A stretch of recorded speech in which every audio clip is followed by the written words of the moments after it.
Hey everyone, so now that you have your coaxial helicopter for a beginner, you're probably wondering how to connect it and everything and get it started.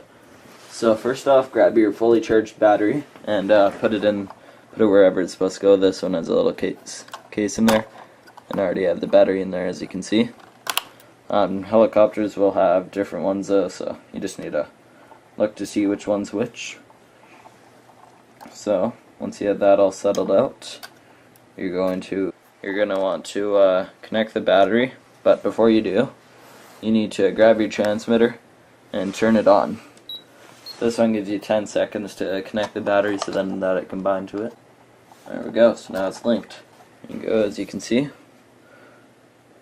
linked to Lemma 400D. So now that you have that all good, you're ready to go. So just before you start, this is for your throttle. This is the throttle right here.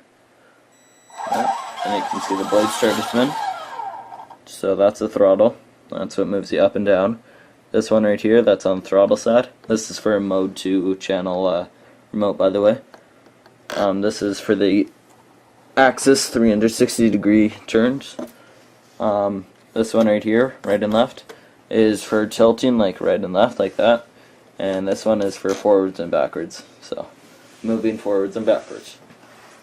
Now that you're ready, go ahead and get to a nice open space and just do what I do on the video. I'm gonna do a hover at first and then just, do some turns and everything like that. So once you can do what I do in the video, move on to part 3.